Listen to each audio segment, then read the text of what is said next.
Hi, I'm going to talk about learned helplessness. This is a learned, a conditioned kind of state that that happens as a result of childhood trauma or adverse childhood events. So what happens is this this is kind of the learned helplessness becomes a behavior after, for example, a child experiences these aversive stimulus that is beyond their control.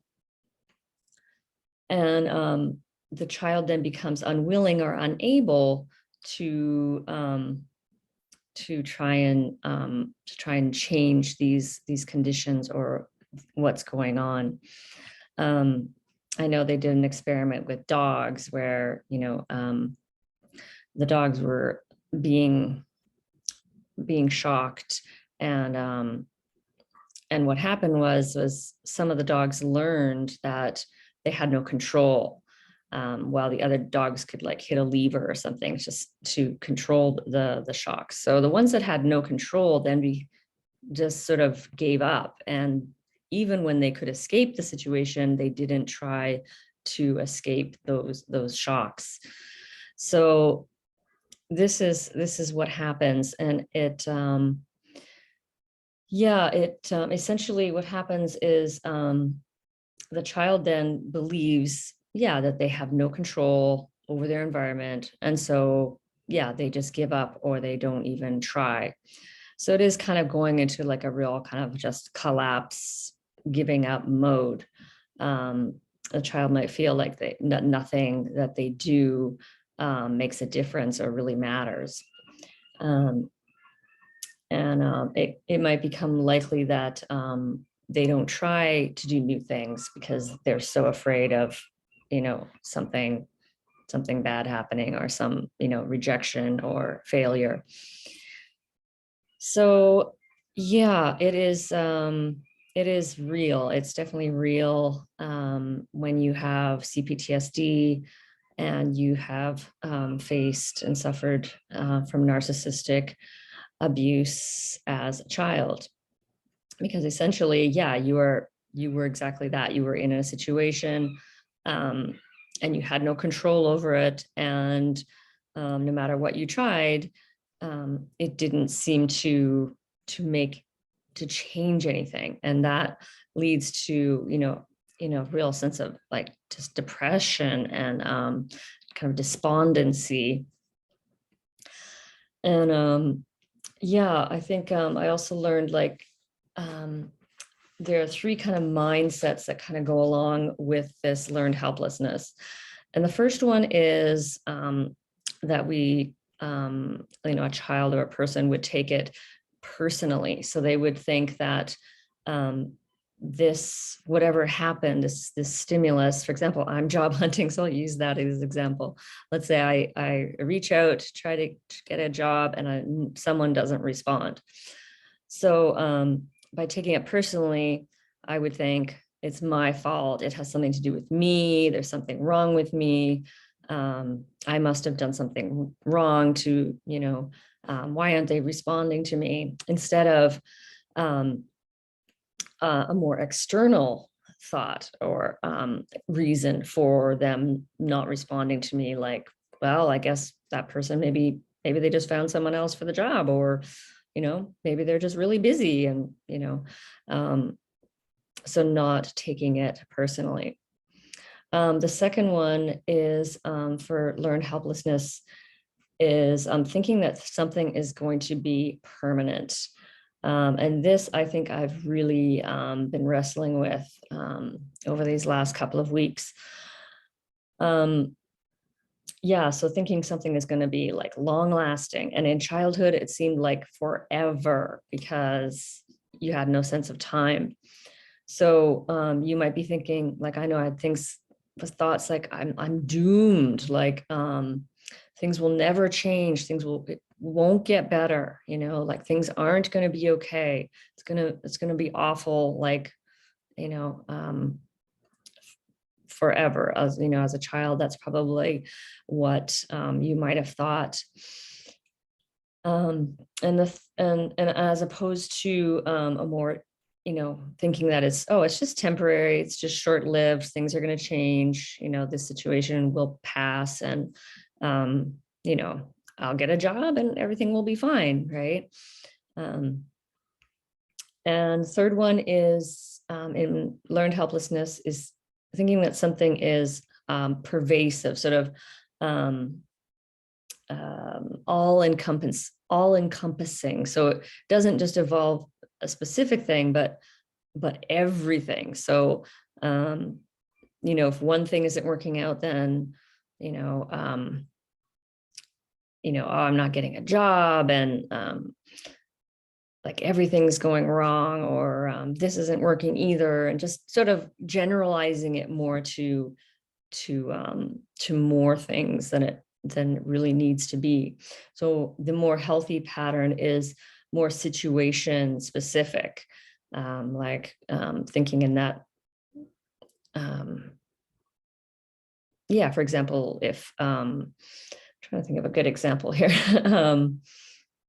Like if you didn't really, let's say, do well on a test, or you might just say, well, it was just that day, I was just having a bad day, and it's a little bit tired, so I'm sure I'll do better next time, rather than thinking I'm a failure and I'm not good at this subject, and that kind of thinking.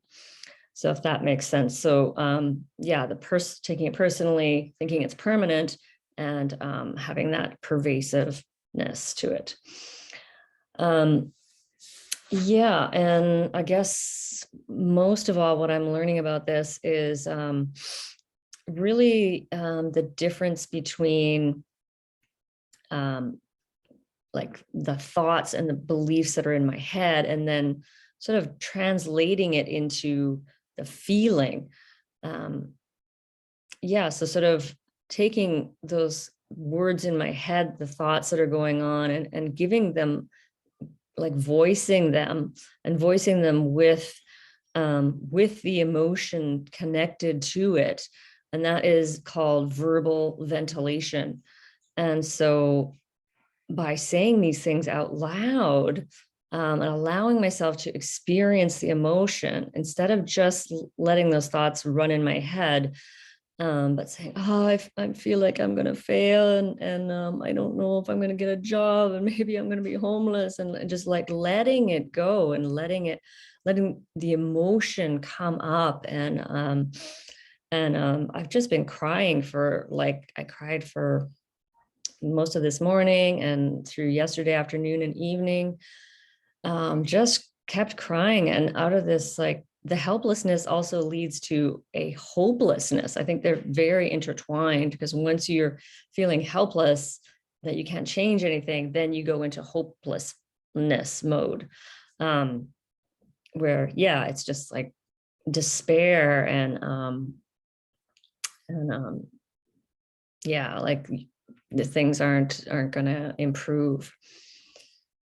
And so, it's, this is a very real thing. And I feel like it's, it does take some work, for some of the mental work, and also connecting it to the emotional aspect of it. Because I feel like for me, just sitting, when I just had to sit with it and sit with it and sit, and oh my gosh, it's it just like waves of just this feeling, and being with it.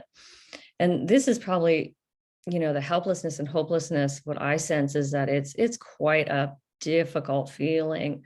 So in the beginning of my journey, I think I was dealing with slightly, easier feelings. And now, as I'm getting more of a capacity for the more difficult and pleasant feelings, that those ones are now coming up. And so, and once we release it, then that wound has been healed, and it's gone, and of course there are going to be many layers of it. I know, like, even after I left my husband, I had the same, very similar, like the helplessness, hopelessness, except at that time I didn't know how to identify it, or what was going on, or that I was in a flashback or anything. So yeah, it was way more intense. I had way less awareness. And this time I had some space, like, okay, I'm here, and I understand that these are just emotions, and it's a flashback, and it's going to pass, and it's still very difficult. It still can feel like overwhelming and scary, and like this feeling is going to last forever. So what else was I going to say here? Yeah, there are also some mental things that you can do. Number one is to stay mindful and in the present. Like helplessness, hopelessness, they're always like thinking about tomorrow or next week or something that's going to happen, so to stay, just practice mindfulness, going for a really slow walk, or washing dishes or something. Just do something really slow and really mindful, and watching and feeling what it's like, and noticing things just will bring you back more into the present. And these are not, there's no quick fix. There really isn't. Number two, it can also, the helplessness and hopelessness, I think too, gives us sort of a tunnel vision. And yeah, I think I definitely feel that. I lose my expansiveness, and it gets very contracted. And yeah, so I think it's really important to write down some of the things that you are believing, like to sort of notice, well, what am I believing here? What am I thinking? And start writing them down, and start, calling these things out as, wait a minute, can I really know that that's true? Is that, yeah, just sort of challenge those beliefs.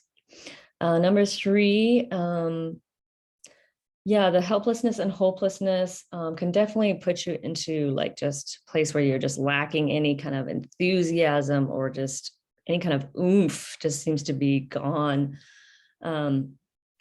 So it is important to stay in action, and to take some small actions towards maybe what you're trying to do. So again, with my job hunting, I realized today that I was laying down and trying to do some meditation and some yoga nidra, which is helpful and important.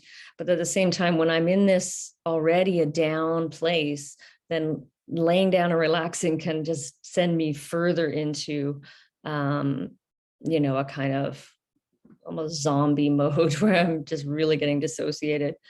So instead, I got up, and I was on my computer, and I had a phone call, and I did a gentle workout, and yeah, just, just I made some small steps, and, again, like just small steps towards maybe this possibility for getting a job. Maybe I, hadn't tried this agency, so I tried a new nanny agency. So these are just ways that you can just, and it's really hard sometimes, because, the hopelessness and helplessness just says, no, I don't want to do anything. I just want to lay here and curl up in fetal position, and sometimes that's what we do need to do. We literally just curl up, make sure you feel, safe and everything.